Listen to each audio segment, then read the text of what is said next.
Welcome to the Local Domination Podcast, your ultimate guide to get local clients fast. Featuring interviews with local marketing and lead generation experts who will show you exactly how to attract local clients and dominate your market. And now, here's your host, Doran Aldana. All right. Welcome, everyone, to another episode of the Local Domination Podcast, your ultimate guide to getting local clients fast.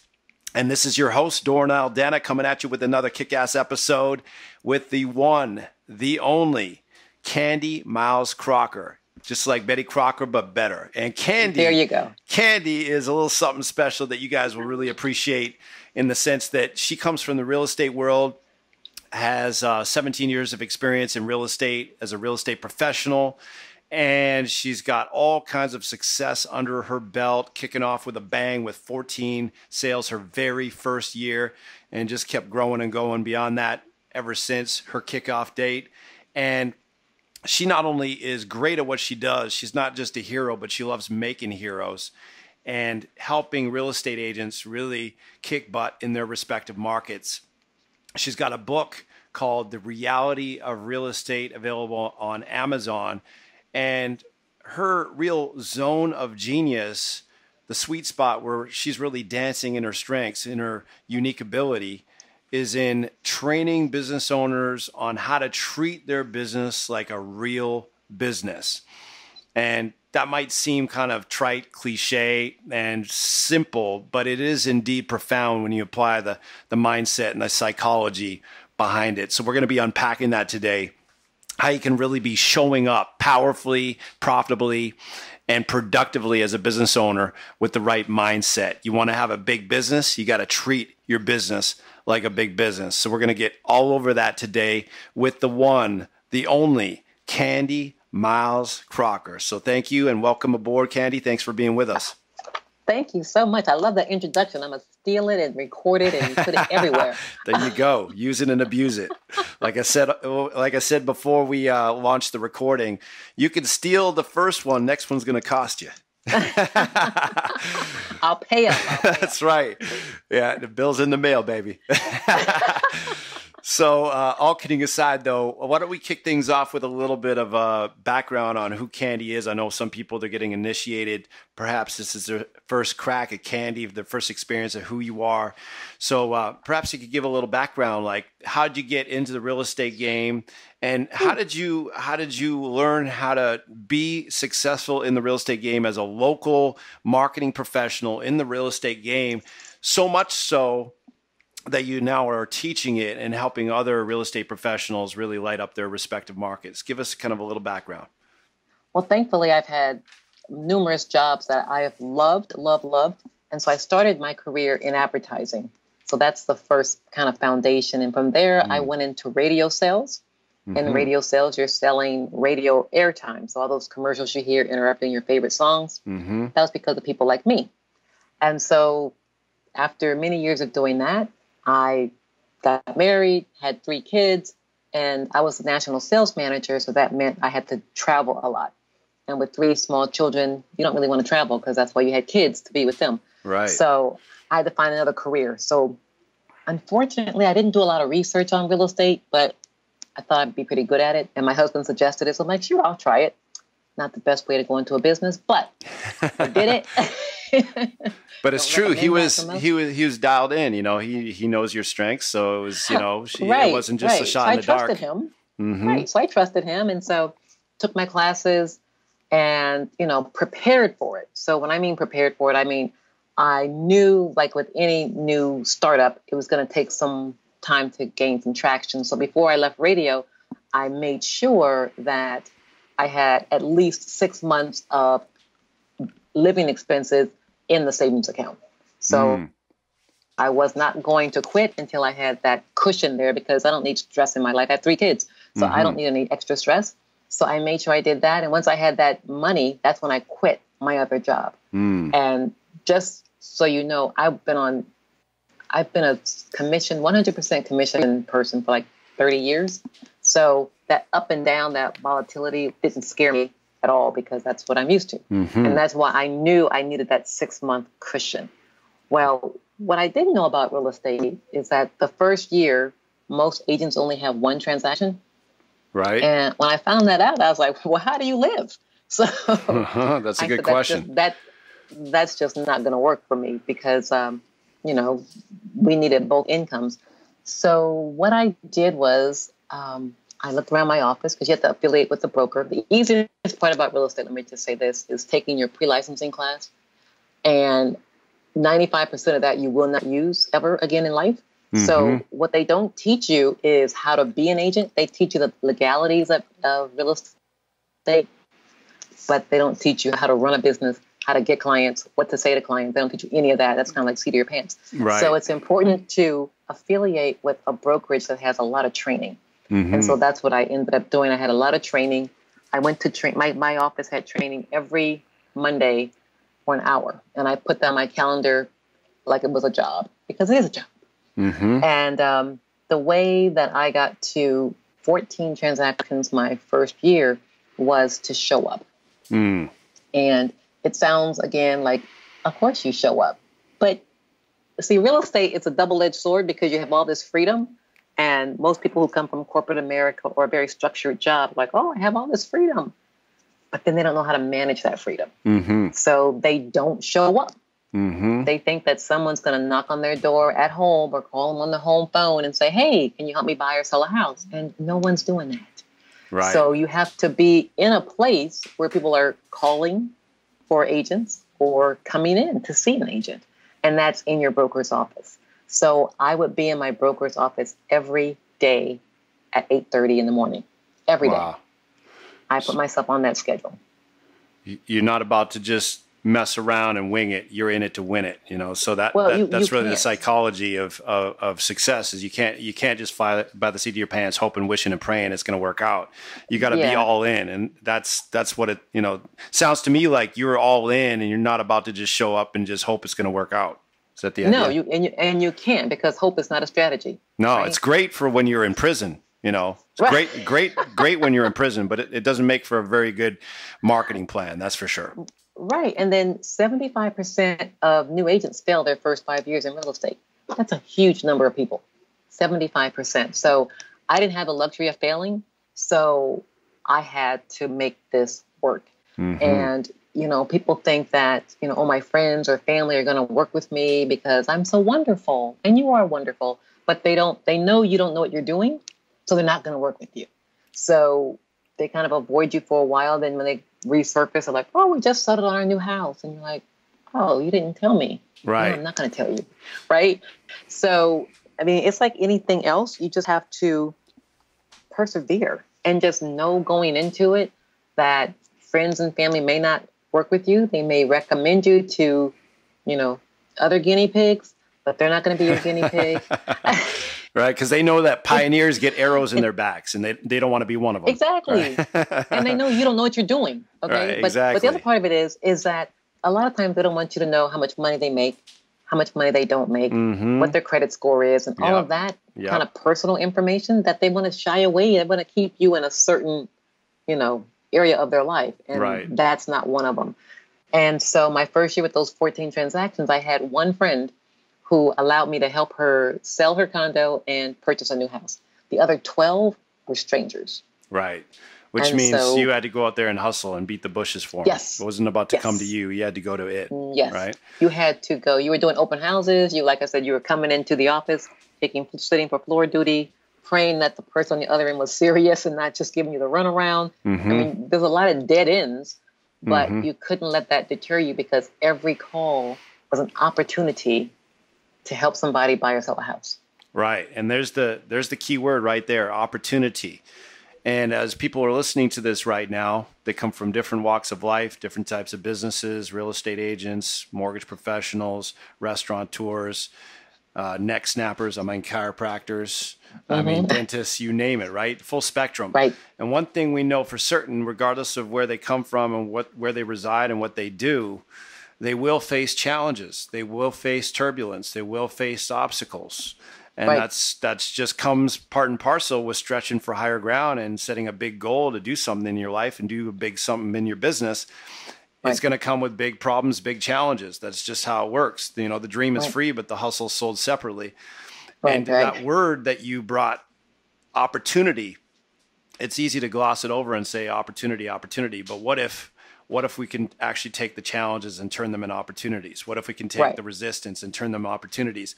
And I think that whole idea is very much linked to treating your business like a real business. So tell us more about what you mean by treating your business like a real business, because everyone listening to this right now, they want to achieve more. They want to take more ground. They want to conquer new territory. They want to own their space. They want to make more money. They want to contribute to more people.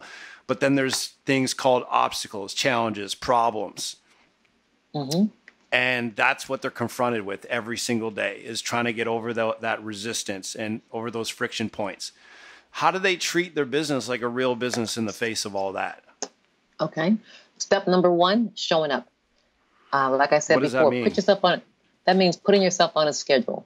When you were in corporate America, whatever other job you had, somebody told you when to come to work, when to take a lunch, when to take breaks, when you can get off work, right? But when you're in business for yourself, there's nobody telling you when you have to work.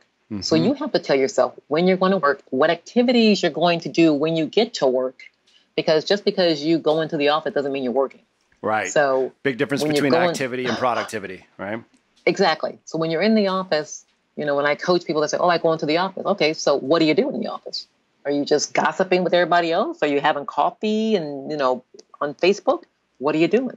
So you have to every single day, you have activities that you're going to accomplish that day. And you cannot leave until you accomplish all those activities. And so that's what I mean by showing up. And again, you might have the loveliest home office on the planet, but there is nobody calling you there for business. Nobody. True story. And in real estate, people call a real estate brokerage to look for what? A real estate agent. So you need to be where the calls are coming in. So get up, get dressed, look like you want to make some money every day. Take off the yoga pants, take off the tennis shoes. Because I got to take my PJs off. Come on now. That's why I'm in business for myself, so I can rock the PJs from home, baby. You telling me I can't rock the PJs from home and make millions? You cannot. If you could, I would have been doing it. Right? But I had an agent in my office one day when I was a new agent. She says, Candy, you look like you're going to a settlement every single day. Because I said, I'm always hopeful. So you have to come, because when someone calls you on the phone, you don't know if they want to meet you that afternoon or not. And so if you're not dressed your best, you're going to be like, I can't do it today. How about tomorrow? You got to strike while the iron's hot. And so if you're looking good, you're feeling good about yourself, you're going to go out there and represent yourself and what you have to offer really, really well. If you're feeling schlumpy, you're going to present schlumpy. That's a true story. Absolutely. And that feeling connection between looking the part and feeling the part, those very much come hand in hand. When you're rocking your PJs, you might feel comfy and you might be ready for a slumber party, but you're not ready to crush it and make an outbound call to rock someone's world, or book an appointment with a top producing referral partner who's got better things to do than mess with some chump who can't even get their act straight with how they're dressing, let alone how they're showing up with their emotions, with power, conviction, certainty, and clarity. And so there's something about owning that identity that shows up with how we look and looking the part. It's like, just the physiology of putting some sharp clothes on shifts our emotional state, let alone if we roll our shoulders back and we lift our chin up, we take a deep breath, we put our chest down, we say, I'm a champion. You do both. It's like next level certainty, next level clarity, next level confidence, and it just overflows and spills into how we show up. You talk about showing up. There's showing up in body, where we just show up and we're all frumpy and we got our shoulders kind of rolled in and we got our countenance down and we're kind of half stepping, pulling punches, feeling sorry for ourselves, not feeling confident. And then they're showing up, right? They're showing up and then they're showing up. Yeah. So you're talking about what it takes to actually really show up. Tell us more about that, because I think a lot of people, they take all these little things for granted. They're like, they don't have the reference points to what showing up actually means when it comes to winning in business and in life. They kind of just go through the motions. So you talked about how we dress. We talked about scheduling. What else encompasses showing up in a way that actually puts you in the game to succeed, both in life and in business? Mindset. So tell us more. Your mindset is critical to, that's your success. If you are what you think, and I don't care how corny it sounds, how hokey it sounds, how, astrological it sounds, it's true. If you think you're a failure, you're a failure. If you think you're successful, you're going to do activities that make you success. You're going to look at the people around you. Who am I hanging around with that I want to be successful? Let me ask them how they achieve their level of success. You're going to associate with more successful people. My favorite quote is, if you're the smartest one in your group, you need a new group. That's right. You can't learn anything from that group. So your mindset is critical. And we talked about pity parties early on. In any new business, it is easy to have the, oh, woe is me. Everybody's doing better than me. Okay, suck it up. Doesn't matter. Does not matter. You don't know what their obligations are. You don't know what their journey is. You don't know what they're struggling with, because nobody shows you the struggle. Let me just say that. So half don't care. Focus. The other half are glad it's happening to you. They really don't care. Life ain't fair. Life don't care. Suck it up, buttercup. Man up, woman up, and say, hey, if it is to be, it's up to me. Right? What if that challenge is actually there to prepare you for greatness, right? Exactly. And so you have to shift your mindset and say, okay, so this client stood me up. Well, that was an opportunity for me to see a new house. Let me go and tour this house, and I can talk about it amongst my sphere of influence and say, who we know who could buy that house, who we know who could rent that house. So you have to just turn all of that around, because nothing to me is a waste of time unless you're just wasting time. But if you're out there trying to look at property and meet new people, everywhere you go, you have to have the mindset of, I can close you on a house. I'm the real estate agent for you. So when I'm meeting new people, I'm not waiting for the big bang effect for you to say, I'm looking to buy a house. If I hear that you got a new job, you got a new job, more money, time for you to upgrade your house, right? So that was an opportunity that so many people slip up on. If you're an insurance salesman, if I got a new house, well, I must need some insurance, right? Absolutely. So why don't I ask? But we're waiting for somebody to say, well, I sure could use a real estate agent. I sure could use a new insurance agent. Nobody ever says that. So you have to listen for those opportunities and then seize on them, because people make changes, especially in real estate, when their life changes. Babies, divorces, downsizing, kids, whatever the case may be. That's how most people's lives are. When they have major life changes, you have to do something about it. And so that's why I'm saying your mindset is such a way that I can ask anybody at any time for business. Instead of me getting in my own head like, well, I don't want them to think I'm begging. I don't want them to think I'm desperate. I don't want them to think I'm not successful. Well, you're never going to be successful if you don't ask people for business. Right. So and you have a presupposition. Right. So you've already manifested that it's not going to happen. So it's like, well, no need to ask that question. So you have to come in with this positive mindset. And with any business, it's easy to get discouraged. It's easy when that transaction falls through or falls apart, or that client buys with somebody else. Okay, and you still got to pay your bills. Hustle up some new business. Right. Okay, how many more open houses do I have to do? How many more networking events do I have to go to? What do I need to do? What can I control so that I'm successful? So it sounds to me like a couple things. One is you have a presupposition that you're capable, that you're able, that you are a winner, that you are victorious, that you are a champion. There's a presupposition there that you do have something to give, that you do have something to offer, that you're capable, that you're worthwhile, that you've got what it takes. Is that a fair assessment? Very much so. Very much so. You don't come with your glass empty, hoping someone's going to fill it, but you come with your glass spilling over, looking for opportunities to give. You're not coming to get, you're coming to give, because you're filling your own cup first. You're filling your own cup with your own mindset of a presupposition that you are full, not empty. Well, I come from the place of I'm just glad I have a cup. Right. So I have a cup, and it's up to me what I do with it. You know, I could turn it upside down. I could do whatever I want with it.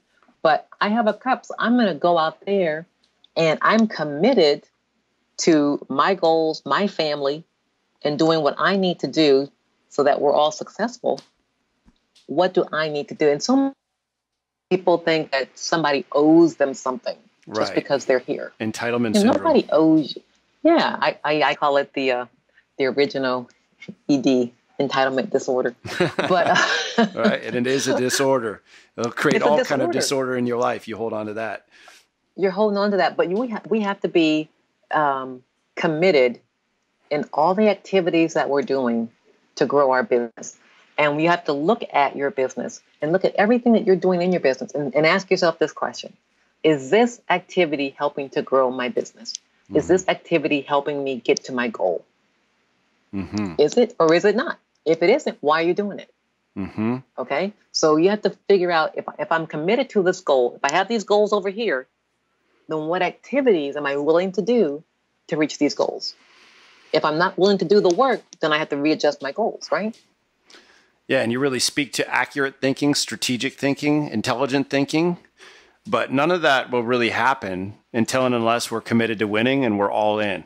It's like all of a sudden when you just know that you're a champion, that you're a winner, that you're deserving of success, that you're capable of success, and you affirm it and you declare it and you own that identity, then and only then does resourcefulness unlock and unleash, where we start to ask intelligent questions like, is me scrolling on Facebook serving me to my outcome of hitting $300,000 this year?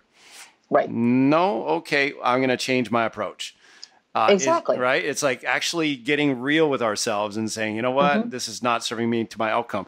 But again, it's inextricably linked to the presupposition that you're capable, that you're able, that you're worthy.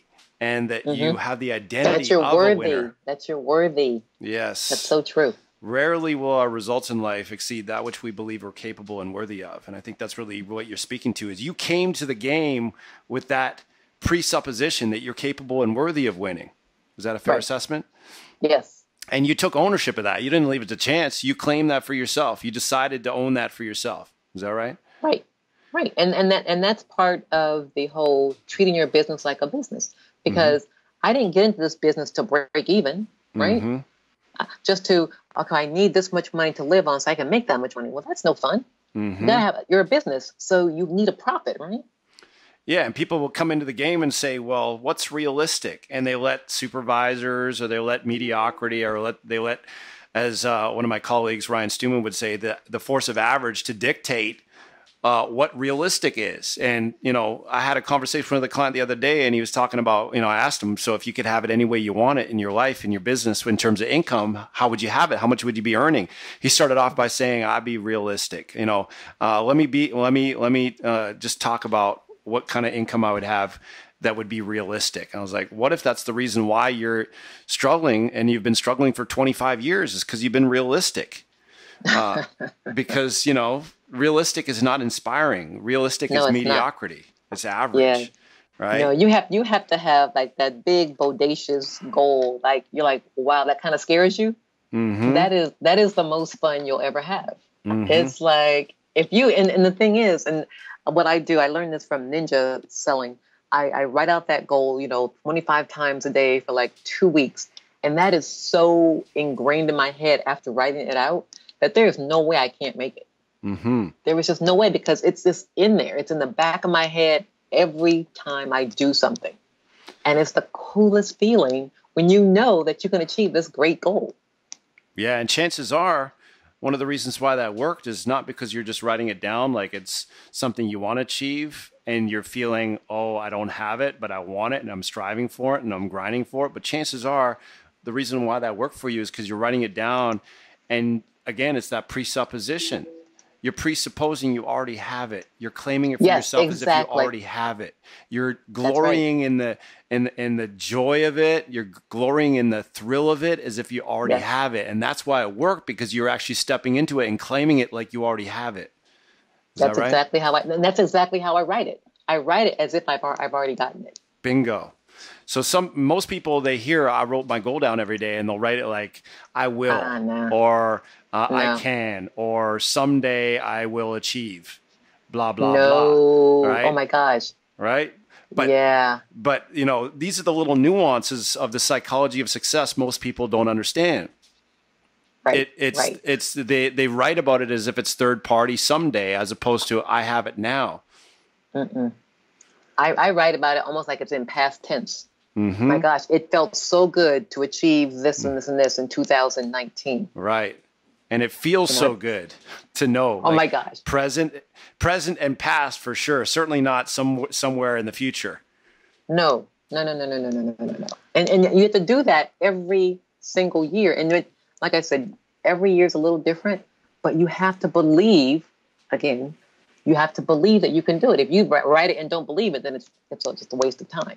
Right. And it's that conditioning pattern of doing it daily where you're speaking in the present tense as if you already have it that cultivates that certainty, right? Yes. So again, it's like you're not leaving this to chance. Most people, they just hope, wish, and pray it's going to work out. And they're thinking and wishing and hoping positive, but every day between those hopes, wishes, and prayers, they're thinking negative. Right. What if I can't pay the bills? What if I slide backwards? What if that deal doesn't come through? How am I going to pay the mortgage? How am I going to keep the lights on? What are my friends going to think about me? What's my spouse going to say? Da da da da da. Next thing you know, we spiral into a downward spiral of suck, feeling deflated, depressed, depleted, and then we wonder why it ain't working out because we're hoping and praying positive, but we're thinking negative all day long. Right. And I had someone ask me a couple of days ago. They were doing another interview, and they said, "Well, how did you fare when the market tanked?" I said, "Those were some of the best years I ever had." And like, what do you mean? I said, because I knew that, property values had gone down. People were kind of, uncertain as to whether they're going to buy or sell real estate. I said, so I had to kick my hustle into high gear. So I hustled even more. I called more people. I went to more events. I talked more about real estate. And I kid you not, those are some of my most successful years. It was like 2007, 2008, when everybody else was like, oh, it's such a bad market. Yeah, no. It's a great market. It's a great time to buy and sell.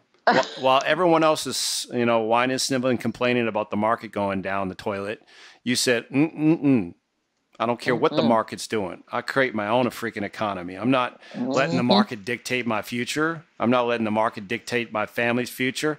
I'll take any market and turn it into an opportunity. While everyone else is whining, sniveling, complaining about the market going down, I'm going to use that to my advantage.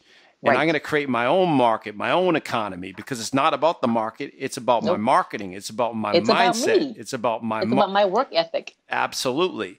And what a great unfair advantage when the winds and storms of the economy rage against all. The ones who rise up and win are not the ones who have less problems or have less adversity or have less of a storm galing against them. They just know how to tilt the sail to propel them to their dreams while everyone else is screaming and freaking out, leaving the business. Yeah. And letting those winds crash them against the rocks. That's right. So, I didn't have that luxury. So the other part that I want to talk about when you talk about treating your business like a business is you have to have a written business. Written business plan. Because that's going to keep you. It's going to keep you on track. It's going to keep you focused. Because we're all going to have like that little moment where like, I don't feel like working today, and then you start looking at your plan like, oh, I got to work. I got to get back on track, right? Mm-hmm. But a written plan helps. If everything is in your head, you're not. It's just gonna get lost. But you need to have something. I don't care if it's on your phone, on your iPad. I don't care where it is. Mine's in front of me. Mine's literally in front of me because I'm that paper person, and I can look at that and read. I'm like, oh my gosh, I need to get to work. I gotta get to work. So what should a business plan? What should a solid business plan look like? Because there's a lot of people from both ends of the spectrum. Probably most people would be in the spectrum of, I got it in my head. And then there'll be a rare few who have it actually in writing. And then there'll be an even rarer few that actually follow it and look at it on a daily basis. So for the broad spectrum of people who don't follow a business plan and feel it to be a rather foreboding task to create one, let alone follow one, what are some of the essentials that allow them to keep it real simple yet very effective when it comes to creating a business plan? So the first thing I put on my business plan is my why. why do I continue to be a real estate agent? And some people say, oh, because I'm going to make a lot of money, because I want flexibility with my time. No, that's not it. So if I want more time, what am I going to do at that time? Am I going to travel? I'm going to spend it with my family. What am I going to do?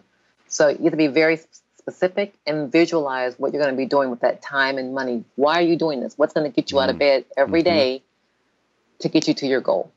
So for me, if it's a trip, where am I going? How long am I going there? What am I going to see when I'm there?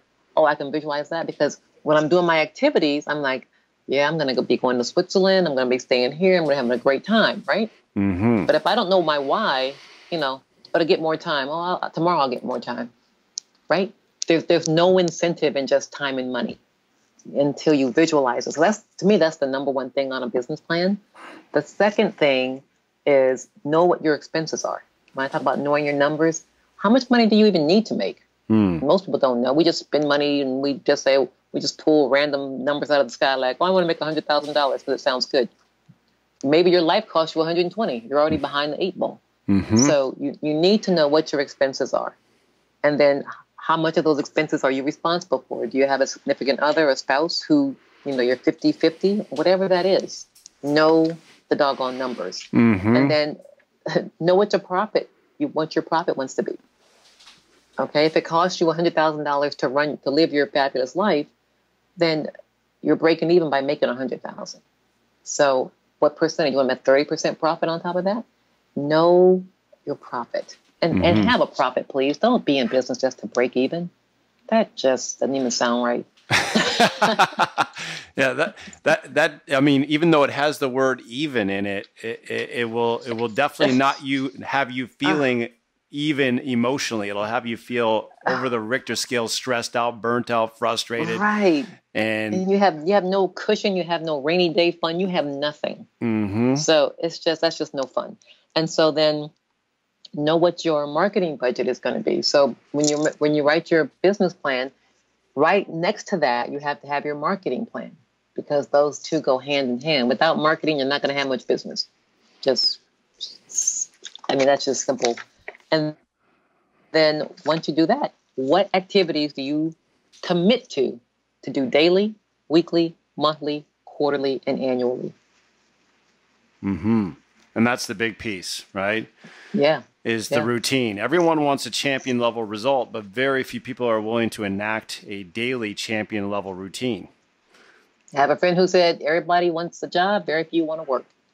Right. Yeah. Everyone wants the glory of the dream. Not everyone's willing to do what it takes to achieve the dream, because it looks like, exactly. It wears overalls and looks like hard freaking work. Right. And the thing is, successful people make it look easy, but it's far from easy. Yeah. It takes a huge commitment, and it takes, showing up, doing the activities that it takes to run a business. It's not easy. It's fun, but it's not easy. Well, it's fun when you're winning. It's not so fun when you get lazy in your psychology and you start to eat from the bread of the pity party, and you start to feel sorry for yourself, right? Yeah. And you start to enact all kinds of voluntary suffering within voluntary suffering, right? Business is hard enough as it is. Life is hard enough as it is. But when you add voluntary suffering in there, right? When you start getting lazy in your psychology, and you start to eat from the bread of woe is me, sucks to me, why me? All of a sudden, you take the challenge and you turn it into a downward cycle of suck. Voluntarily, right? Voluntarily. So how did you come to the realization? Where did you come to that defining moment, if there was one, where you just decided you will not allow the pity party? I mean, you just will not allow even, you won't allow yourself to get sucked into that vortex. Was there a profound moment in your life that had you learn that lesson, or how did you learn that? My parents. Okay. My parents, my father in particular, you were never allowed to have a pity party ever. It was unacceptable. And it wasn't that he said it in those words. He would, something would happen and you would just have to say, he's like, okay, then what are you going to do next? I mean, it was never that, oh, let me coddle you a little bit. He wasn't that kind of dad. Right. He was like, okay, so what's the next step? Right. What's the solution? We never got to dwell in that space of woe is me ever. Mm-hmm. So with that mindset growing up, I mean, and my father, I mean, he literally told us we could do anything if we set our mind to it. That was our mantra. You could do anything if you set your mind to it. So we didn't have a whole lot of pity parties in my family because it just wasn't how we were raised. Wow. So what an amazing legacy for your father to create that legacy in you. And now you're passing it on to the next generation with your 3 kids. And chances are they'll pass it on to the next generation with your grandkids. I mean, how awesome is that? What's really interesting is that I grew up in California and graduated from college, worked out there for a few years. And then I said, I'm going to move to the East Coast. I had one friend out here. And I just quit my job and no job in sight. No job in sight. Everybody thought I was crazy. And I said, I can find a job. And just like that, I could find it. I can find a job. There's that presupposition again. Yeah. And I got here and after, 2 months, I thought, I'm not looking for a job. Found a job and just kept it moving. But not once did I ever doubt that I couldn't find endpoint. I said, you can always find a job. You can't always find a career, but you can always find a job. Mm-hmm. And again, that comes from someone who had that winner's mentality downloaded, in those formative years. How blessed are you to have that? Not everyone, believe it or not, I'm sure you're well aware, has that blessing of having parents with the wisdom, the discernment, and the leadership to install that in their kids. And so a lot of times we got a lot of cleaning up to do in our own mindset and our own psychology that we didn't choose. We got a corrupted, flawed download from the manufacturing, and we didn't choose it, but it came with the program because that's just where we were planted. Now all of a sudden we're adults and we start to realize, what? There's some serious issues with the software download that is hindering my happiness, my health, my prosperity. Mm-hmm. What would you say to someone like that who didn't have the same favor and fortune that you did, and they've got a lot of cleaning up to do and a lot of mental enema cleanup to be able to get themselves where they're actually aligned with their goals and their dreams and how they want to live? What would you tell them in terms of like a daily routine to get them on the wealth and happiness and prosperity track? And the way I say it and the way I tell my kids, every day you wake up, you get to have a choice.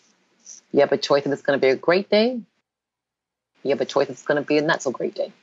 Which one are you going to choose? Every day. Every day. And it's all about the choices you make throughout the day. And based on the choices, you're willing to accept the consequences that come with those choices. So in action, you choose to be absent from your business, then your consequences are what? Maybe not enough money to pay your mortgage next month. Right. But that was the choice you made. Right. So you can't blame anybody for your choices. And as an adult, no matter what your parents did or didn't do, now you're an adult. So you get to make the choices. And you have a choice in every single thing you do. And some people think, I don't have a choice to pay taxes. Yeah, you do. You can choose not to pay your taxes. That's true. But you have to true. deal with the consequence of not doing that. You have a choice on everything. So you get to choose in your business, what am I going to do today? What am I going to do to grow my business? I'm going to choose to have a pity party today. Okay, I'm going to give myself permission to have a pity party today, but tomorrow I'm up and back at it. That's a choice, right? So I just talk about choices. You have a choice every single day, whether you want to grow your business or not. The power of choice. The power of choice. That's actually my company name for one of my companies, Power of Choice Coaching. It is it really? Indeed the name of my company, Power of Choice. And it's so easy to hear those words, power of choice, and to kind of gloss over. But inside of the context of this conversation, you're really highlighting how profound the power of choice really is. When we take full ownership of our life, when we take extreme ownership for the fact that we're the leader of our life, that we cannot shirk that responsibility. It's on us and us alone. Right. And that if things are going great, it's because we made choices that moved us in that direction. If things aren't going great, we have a choice to see the opportunity in it. And we also have the choice to take ownership of, hey, I created this, but I've also I have an opportunity to create something new. Right. And but it's all in your mindset. We talked about mindset earlier. It is such a mindset because your life could have just been full of just failure, failure, failure. And then one day you wake up, you're like, you know what? This isn't working for me. So I have to choose a different path. What path am I going to what path am I going to choose? Who can I talk to that I admire? I admire what they're doing. Let me go pick their brain. Let me go see what I can learn from them. Mm-hmm. But so often our pride gets in the way. We don't want anybody to know what we're struggling with, blah, blah, blah, blah, blah. Mm-hmm. Well, you know what? You can choose to have like your own little self-talk, negative self-talk in your head, but that's not going to get you anywhere because look where it's gotten you thus far. Nowhere.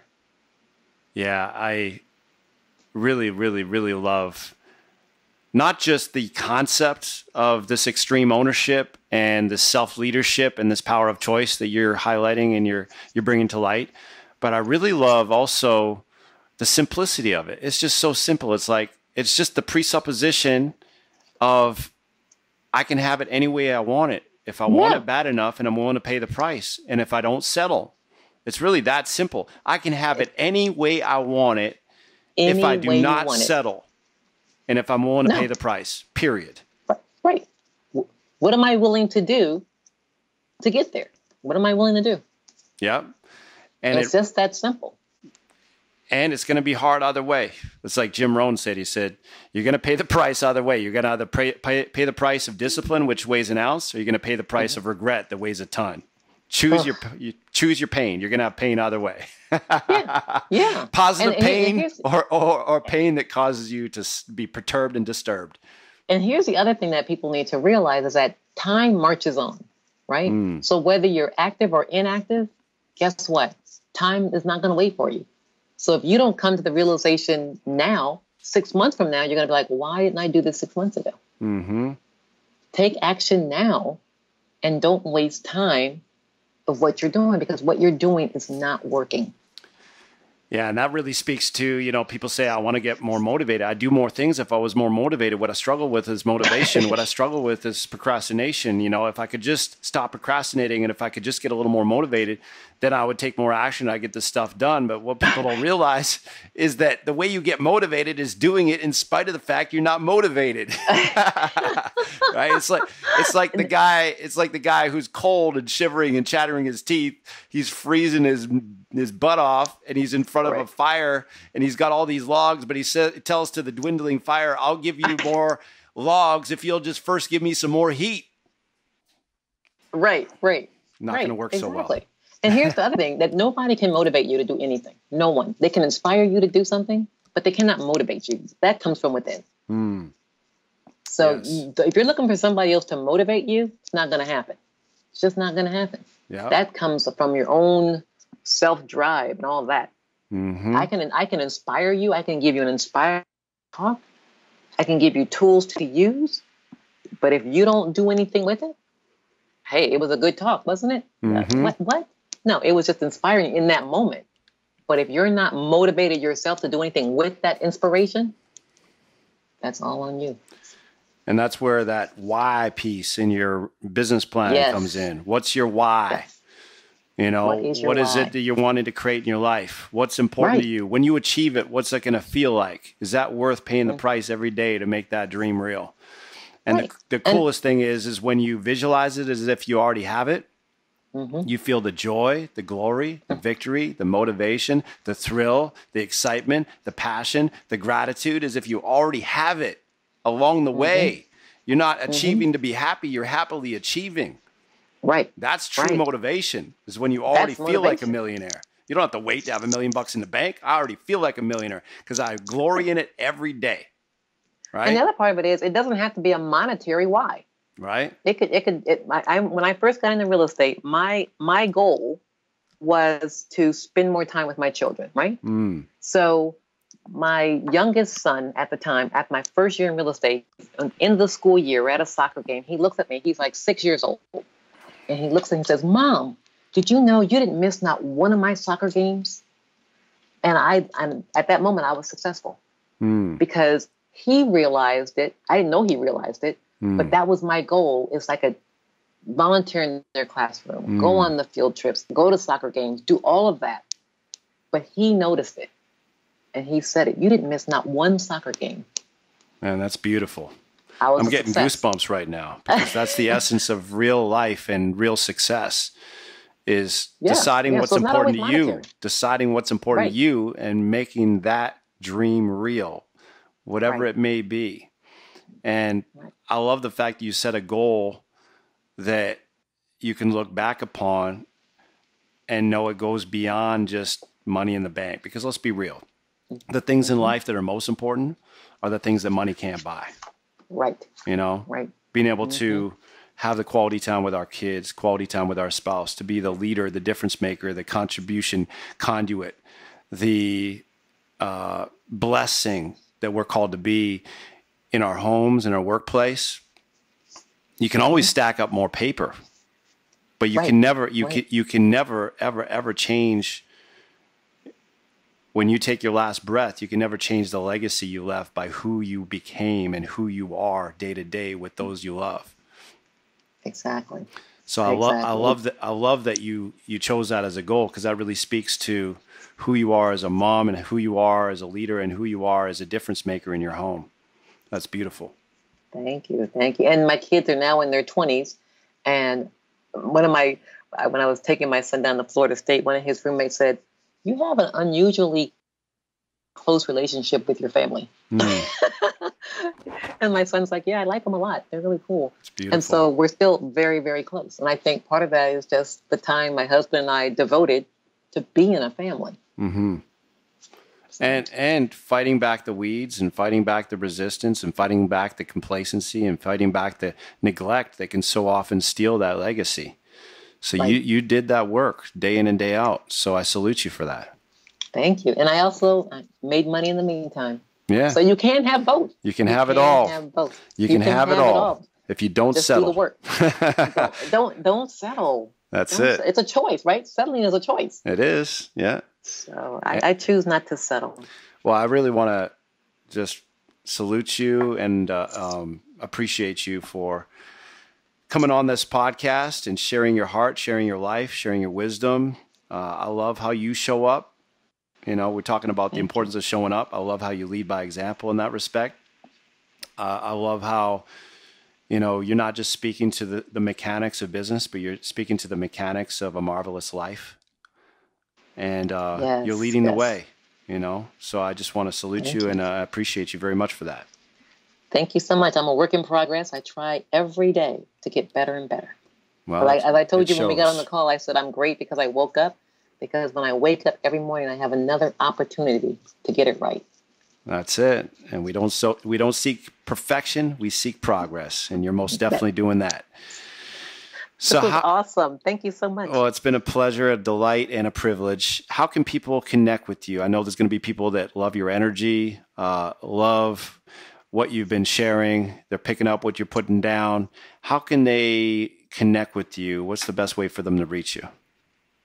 Just to go on my site, www.rlretraining.com, and has a contact information there, and I'll email you. I email everybody back personally, and I'd love to hear from you.